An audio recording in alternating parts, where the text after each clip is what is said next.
सत श्री अकाल।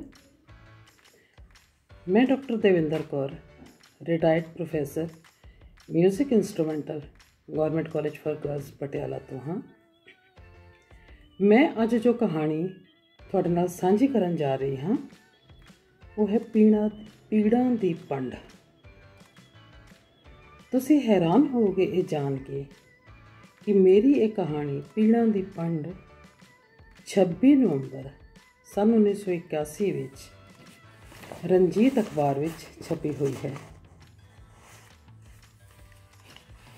अज लगभग 40 साल बाद मैं अपनी यही कहानी तुहाडे नाल साझा कर रही हाँ, क्योंकि अज भी ये कहानी मैनू उतना ही हलूण जाती है जितना कि उस समय।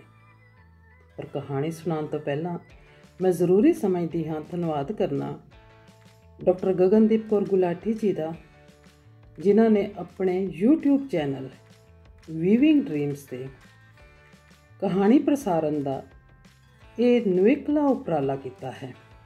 मैं उन्होंने इस कार्य की बहुत शलाघा करती हाँ तो बहुत धन्यवादी हाँ उन्होंने कि उन्होंने अपने इस चैनल पर मैनू अज मौका दे के थोड़े सब दे रूबरू होने का मौका दिता है। सो मेरी ये कहानी इस तरह है। कई सालों तो वो इकली जी जापती सी। किसी ने उसनों नहीं से बुलाया, पर उसने आप भी तो कदे किसी ने बुलाने की कोशिश नहीं सी की। बस इधर उधर गुआची जही फिरती रहती।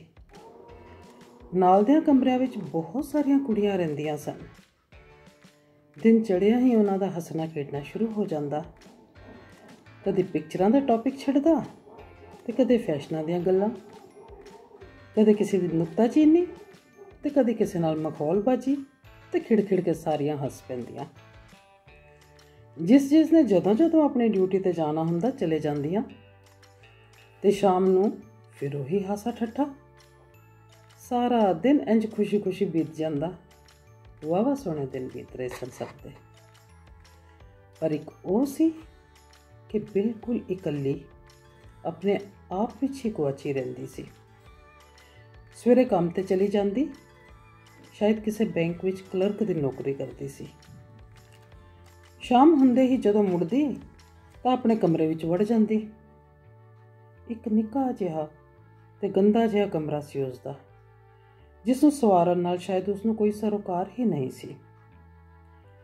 इधर उधर खिलरे कपड़े, भांडे ते होर निक सुख ते उगड़ दुगड़ जिहा बिस्तर। इंज लगदा सी जिवें कदे इसनूं झाड़िया ही ना होवे उसनूं ते कदे सलीके नाल बिछाया ही ना होवे। बस नौकरी ते जांदी ते वापिस आके रोटी टुक खा के उत्थे ही सो जांदी। बस इतनी जही जिंदगी सी उसदी।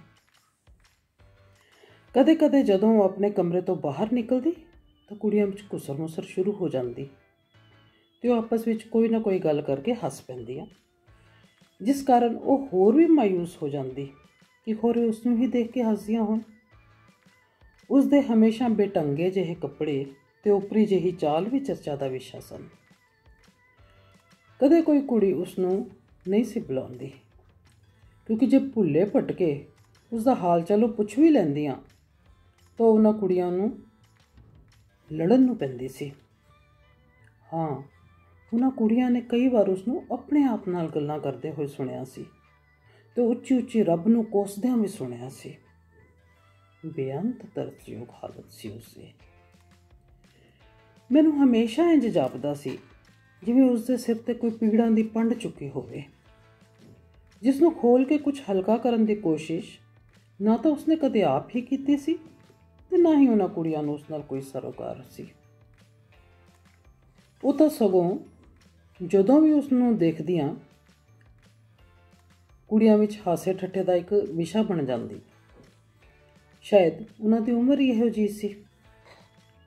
सुणिया सी बहुत साल पहलां वो भी इन्हां कुड़ियां वांग शायद इन्हां तो भी वध जिंदगी का आनंद मान रही सी, जदों मापिया ने उसका ब्याह एक चंगा जिहा घर देख के कर दिता सी। बड़ी खुश सी ते बड़ियां रीझां सन उसदे मन विच। ਪਰ ਕਿਸਮਤ ਤੇ ਕੌਣ ਜਾਣੇ। ਉਸ ਦਾ ਪਤੀ ਨਿਕਲਿਆ ਬਿਲਕੁਲ ਸ਼ਰਾਬੀ ਕਬਾਬੀ ਤੇ ਨਿਰਾ ਪੈਸੇ ਦਾ ਲਾਲਚੀ।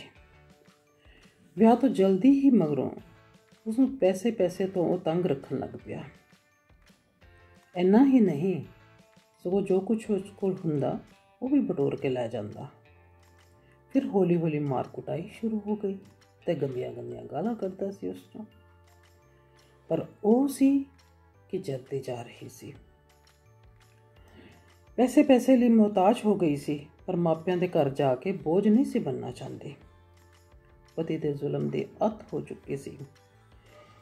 ਪੈਸੇ ਲਈ ਉਹ ਇਸ ਨੂੰ ਇੱਥੋਂ ਤੱਕ ਕਹਿ ਦਿੰਦਾ ਸੀ ਕਿ ਮੈਨੂੰ ਤਾਂ ਬਸ ਪੈਸਾ ਦੇ, ਭਾਵੇਂ ਜਿੱਥੋਂ ਮਰਜ਼ੀ ਲਿਆ, ਭਾਵੇਂ ਆਪਣੇ ਆਪ ਨੂੰ ਵੇਚ ਹੀ ਕਿਉਂ ਨਾ ਦੇ। ਇੱਥੋਂ ਤੱਕ ਉਸ ਜ਼ਾਲਿਮ ਨੇ ਮਜਬੂਰ ਕਰ ਦਿੱਤਾ ਸੀ ਉਸ ਨੂੰ। ਆਖਿਰ ਔਰਤ ਦਾ ਦਿਲ ਸੀ, ਕਿੱਥੋਂ ਤੱਕ ਬਰਦਾਸ਼ਤ ਕਰਦੀ ਤੇ ਕਿੱਥੋਂ ਤੱਕ ਮਾਰਕੁੱਟ ਸਹਿੰਦੀ। ਪਤੀ ਦਾ ਘਰ ਛੱਡ ਕੇ ਪਿੰਡੋਂ ਸ਼ਹਿਰ ਭੱਜ ਆਈ ਸੀ ਤੇ ਇੱਥੇ ਆ ਕੇ ਕੁਝ ਛੋਟੀ ਮੋਟੀ ਨੌਕਰੀ ਕਰ ਲਈ। 10ਵੀਂ ਤਾਂ ਪਹਿਲਾਂ ਹੀ ਪੜ੍ਹੀ ਹੋਈ ਸੀ। ਹੌਲੀ ਹੌਲੀ ਹੋਰ ਵੀ ਪੜ੍ਹਾਈ ਉਸਨੇ ਨਾਲ ਕਰ ਲਈ ਤੇ ਆਪਣੇ ਪੈਰਾਂ 'ਤੇ ਖੜੀ ਹੋ ਗਈ। ਹੁਣ ਉਹ ਇੱਕ ਬੈਂਕ ਵਿੱਚ ਕਲਰਕ ਲੱਗੀ ਹੋਈ ਸੀ। ਕਦੇ ਕੁਦੇ ਉਸਨੂੰ ਆਪਣੇ ਦੁੱਖਾਂ ਦੀ ਪੰਡ ਇਤਨੀ ਬੋਝਲ ਲੱਗਦੀ ਸੀ, ਪਰ ਕੀ ਕਰੇ, ਕਿਸ ਨੂੰ ਕਹੇ। ਕੋਈ ਵੀ ਤਾਂ ਨਹੀਂ ਸੀ ਜੋ ਉਸਨੂੰ ਹਲਕਾ ਕਰਦਾ। ਸਬਬ ਨਾਲ ਉਸਦੇ ਆਪਣੇ ਹੀ ਮਹਿਕਮੇ ਵਿੱਚ ਕੋਈ ਮਰਦ ਉਸ ਨਾਲ ਹਮਦਰਦੀ ਜਤਾਉਣ ਲੱਗ ਪਿਆ ਸੀ ਤੇ ਕਦੀ ਕਦੀ ਉਸਦੇ ਦੁੱਖਾਂ ਨੂੰ ਕੁਝ ਹੌਲਾ ਕਰ ਦਿੰਦਾ ਸੀ, ਦਿਲਾਸਾ ਜਿਹਾ ਦਿੰਦਾ ਸੀ ਉਸਨੂੰ ਵੀ ਦਿਲ ਫਰੋਲਣ ਦਾ ਇੱਕ ਜ਼ਰੀਆ ਲੱਭ ਗਿਆ ਸੀ ਤੇ ਕਿਧਰੇ ਕੋਈ ਖੁਸ਼ੀ ਦੀ ਲਹਿਰ ਉਸਦੇ ਅੰਦਰ ਵੀ ਦੌੜਨ ਲੱਗ ਪਈ ਸੀ। ਹੁਣ ਉਸਦੇ ਕਮਰੇ ਵਿੱਚ ਉਸ ਆਦਮੀ ਨੂੰ ਕਈ ਵਾਰ ਆਉਂਦੇ ਜਾਂਦੇ ਕੁੜੀਆਂ ਵੇਖਦੀਆਂ ਸਨ ਤੇ ਲੰਘਦੇ ਵੜਦੇ ਉਹ ਆਪ ਵੀ ਕੁੜੀਆਂ ਨਾਲ ਕੁਝ ਗੱਲਬਾਤ ਕਰ ਲੈਂਦੀ ਸੀ। ਜੇ ਉਸਨੂੰ ਕੁਝ ਪੁੱਛਦੀਆਂ ਤਾਂ ਅੱਗੋਂ ਹੱਸ ਛੱਡਦੀ ਸੀ ਤੇ ਹੱਸ ਕੇ ਟਾਲ ਦਿੰਦੀ ਸੀ। ਹੁਣ ਕੁਝ ਖੁਸ਼ ਨਜ਼ਰ ਆਉਂਦੀ ਸੀ। ਉਹ ਆਪਣੇ ਮਨ ਵਿੱਚ ਸੁਪਨੇ ਘੜਨ ਲੱਗ ਗਈ ਸੀ। ਸੋਚਦੀ ਸੀ ਪਹਿਲੇ ਪਤੀ ਨੂੰ ਤਲਾਕ ਦੇ ਕੇ ਦੁਬਾਰਾ ਵਿਆਹ ਕਰ ਲਵੇਗੀ ਇਸ ਆਦਮੀ ਨਾਲ ਤੇ ਜ਼ਿੰਦਗੀ ਖੁਸ਼ੀ ਖੁਸ਼ੀ ਕੱਟ ਜਾਏਗੀ। ਫਿਰ ਇਸ ਆਦਮੀ ਨੂੰ ਉਸਦੇ ਪਿਛਲੇ ਹਾਲਾਤ ਵੀ ਪਤਾ ਸਨ ਤੇ ਉਹ ਇਸ ਨੂੰ ਸਮਝਦਾ ਵੀ ਸੀ ਤੇ ਉਸਦੇ ਬਹੁਤ ਸਾਰੇ ਕੰਮ ਵੀ ਕਰ ਦਿੰਦਾ ਸੀ। ਉਸਦੀ ਜ਼ਿੰਦਗੀ ਦਾ ਰੁਖ ਹੁਣ ਬਦਲਣ ਲੱਗ ਗਿਆ ਸੀ। ਉਸ ਮਰਦ ਦਾ ਆਉਣਾ ਜਾਣਾ ਹੁਣ ਆਮ ਜਿਹੀ ਗੱਲ ਹੋ ਗਈ ਸੀ। ਕਿਸੇ ਕੁੜੀ ਨੂੰ ਉਸਦਾ ਆਉਣਾ ਕਦੀ ਅੱਖਰ ਦਾ ਨਹੀਂ ਸੀ, ਬਲਕਿ ਉਹ ਹੁਣ ਉਸ ਚੌਗਿਰਦੇ ਦਾ ਜੀ ਹੀ ਜਾਪਣ ਲੱਗ ਪਿਆ ਸੀ। ਹੁਣ ਉਹ ਕਦੀ ਕਦੀ ਉੱਥੇ ਰਹਿ ਵੀ ਜਾਂਦਾ ਸੀ। ਉਹ ਵੀ ਹੋਰਨਾਂ ਵਾਂਗ ਹੁਣ ਖੁਸ਼ ਜਾਪਦੀ ਸੀ।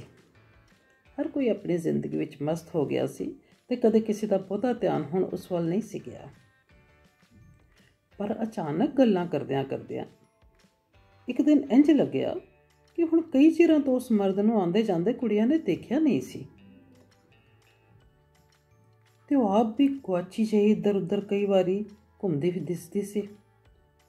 ਕੋਈ ਬੁਲਾਉਂਦਾ ਤਾਂ ਉਸਨੂੰ ਖਿੱਚ ਕੇ ਬੋਲਦੀ ਸੀ ਤੇ ਇਸ ਤਰ੍ਹਾਂ ਹੌਲੀ ਹੌਲੀ ਫਿਰ ਕੁੜੀਆਂ ਨੇ ਉਸਨੂੰ ਬੁਲਾਉਣਾ ਛੱਡ ਦਿੱਤਾ ਸੀ। ਉਸਦੇ ਚਿਹਰੇ 'ਤੇ ਜੋ ਖੁਸ਼ੀ ਦੇ ਚਿੰਨ੍ਹ ਉਭਰੇ ਸਨ ਉਹ ਵੀ ਇੱਕ ਕਰਕੇ ਗਾਇਬ ਹੁੰਦੇ ਜਾਂਦੇ ਸਨ। ਇੱਧਰ ਉੱਧਰ ਘੁੰਮਦੇ ਕੁੜੀਆਂ ਅਕਸਰ ਉਸਨੂੰ ਆਪਣੇ ਆਪ ਨਾਲ ਗੱਲਾਂ ਕਰਦਿਆਂ ਹੋਇਆਂ ਦੇਖਦੀਆਂ ਸਨ, ਪਰ ਉਹ ਕੁੜੀਆਂ ਨੂੰ ਦੇਖ ਕੇ ਹੁਣ ਉਸਦਾ ਬਹੁਤਾ ਧਿਆਨ ਉਹਨਾਂ ਵੱਲ ਨਹੀਂ ਸੀ ਜਾਂਦਾ। ਜਦੋਂ ਕੁੜੀਆਂ ਹੱਸਦੀਆਂ ਤਾਂ ਕਈ ਵਾਰੀ ਉਹ ਦੇਖਦੀ ਵੀ ਨਹੀਂ ਸੀ ਤੇ ਕਦੇ ਕਦੇ ਆਪ ਵੀ ਉਹਨਾਂ ਦੇ ਹਾਸੇ ਵਿੱਚ ਹਾਸਾ ਮਿਲਾ ਕੇ ਉੱਚੀ ਉੱਚੀ ਹੱਸਣ ਲੱਗ ਪੈਂਦੀ। ਇੱਕ ਡਰਾਉਣਾ ਜਿਹਾ ਹਾਸਾ। ਪਰ ਦੂਜੇ ਹੀ ਪਲ ਉਸਨੂੰ ਧਾਹਾਂ ਮਾਰ ਕੇ ਰੋਂਦਿਆਂ ਨੂੰ ਕੁੜੀਆਂ ਨੇ ਦੇਖਿਆ ਸੀ ਤੇ ਉਹ ਬਹੁਤ ਡਰ ਜਾਂਦੀਆਂ ਸਨ। ਅੱਜ ਉਸਦੇ ਪੀੜਾਂ ਦੀ ਪੰਡ ਹੋਰ ਵੀ ਬੋਝਲ ਹੋ ਗਈ ਜਾਪਦੀ ਸੀ। ਧੰਨਵਾਦ। ਮੇਰੀ ਜੇ ਕਹਾਣੀ ਤੁਹਾਨੂੰ ਪਸੰਦ ਆਏ ਤਾਂ ਇਸ ਨੂੰ ਲਾਈਕ ਕਰੋ ਤੇ ਕਮੈਂਟ ਜ਼ਰੂਰ ਦਿਓ। ਮੈਂ ਇੱਕ ਵਾਰੀ ਫਿਰ ਧੰਨਵਾਦ ਕਰਨਾ ਚਾਹਾਂਗੀ ਡਾਕਟਰ ਗਗਨਦੀਪ ਕੌਰ ਗੁਲਾਟੀ ਜੀ ਦਾ, ਜਿਨ੍ਹਾਂ ਨੇ ਆਪਣੇ YouTube ਚੈਨਲ ਵੀਵਿੰਗ ਡ੍ਰੀਮਸ 'ਤੇ ਮੈਨੂੰ ਅੱਜ ਆਪਣੀ ਕਹਾਣੀ ਪੀਲਾਂ ਦੀ ਪੰਡ ਸੁਣਾਉਣ ਦਾ ਮੌਕਾ ਦਿੱਤਾ। ਸਤਿ ਸ਼੍ਰੀ ਅਕਾਲ।